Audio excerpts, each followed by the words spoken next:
Bismillahirrahmanirrahim. Assalamualaikum warahmatullahi wabarakatuh. Rabbi shrah li sadri wa yassir li amri wahlul 'uqdatam min lisani yafqahu qawli. Alhamdulillahirabbil alamin wa bihi nasta'in wa la umuri dunya waddin. Wassalatu wassalamu ala asyrafil anbiya'i wal mursalin wa ala alihi wa sahbihi ajma'in. Amma ba'du. Puji serta syukur marilah kita panjatkan kepada Allah Subhanahu wa Ta'ala yang telah memberi kita banyak nikmat sehingga pada waktu sahur yang penuh berkah ini kita masih diberi kesehatan oleh Allah Subhanahu wa Ta'ala. Tak lupa juga salawat serta salam tercurahkan kepada Nabi Muhammad SAW beserta para keluarga dan para sahabatnya. Bagaimana kabarnya teman-teman? Semoga sehat selalu ya, supaya kita bisa menjalankan ibadah puasa di tahun ini dengan lancar. Perkenalkan, nama saya Cika Ayuliasari dari kelas 945. Di kesempatan kali ini, saya akan menyampaikan kultum materi dengan tema Sejarah Ibnu Khaldun.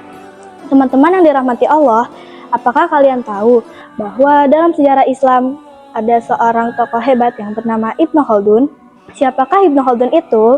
Ibnu Khaldun adalah sejarawan muslim dari Tunisia yang biasa disebut juga sebagai bapak pendiri ilmu historiografi, sosiologi, dan ekonomi. Karyanya yang terkenal adalah Muqaddimah, yang artinya pendahuluan atau pengantar. Ibnu Khaldun lahir di Tunisia pada tanggal 1 Ramadan tahun 732 Hijriah atau tanggal 27 Mei tahun 1332 Masehi. Sejak kecil, Ibnu Khaldun telah menghafal Al-Quran. Ia juga mempelajari banyak ilmu agama, seperti tafsir, hadis, dan fikih. Selain itu, beliau juga mendalami pelajaran bahasa Arab, matematika, politik, dan sejarah. Hal inilah yang membuat pemikirannya sangat luas. Masya Allah. Dalam perjalanan hidupnya, beliau tidak hanya menjadi seorang ulama, tapi juga menjadi guru, hakim, dan penasihat pemerintah. Ia juga sering berpindah tempat karena kondisi politik yang tidak stabil. Tetapi dengan cobaan tersebut, ia tidak berhenti untuk terus menulis dan belajar.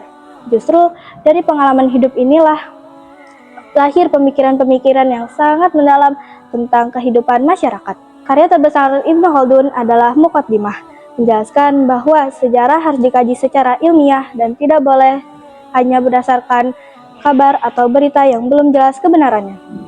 Ia juga mengajarkan manusia agar memakai ilmu dan akalnya untuk memahami peristiwa masa lalu.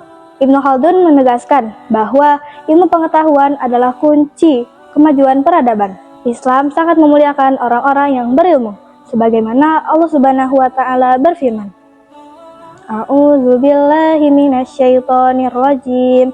Bismillahirrahmanirrahim.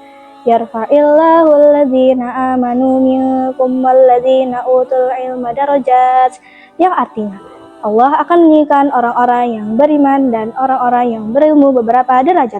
Quran Surat Al-Mujadalah ayat 11. Ayat ini mengajarkan kita semua bahwa belajar bukan hanya kewajiban sekolah, tetapi juga bagian dari ibadah. Teman-teman, Ibnu Khaldun menjadi bukti bahwa seorang muslim yang berilmu dan berakhlak menjadi pengaruh yang sangat besar bagi dunia. Semoga kita sebagai pelajar dapat meneladani semangat beliau dalam menuntut ilmu, terlebih lagi di bulan suci Ramadan ini. Akhir kata, marilah kita tutup kultum sahur di pagi ini dengan sebuah pantun. Pergi ke taman memetik melati, melati putih harum wanginya. Rajin belajar sejak dini agar masa depan cerah penuh makna. Sekian dari saya, mohon maaf atas segala kekurangan. Billahi taufiq wal hidayah. Wassalamualaikum warahmatullahi wabarakatuh.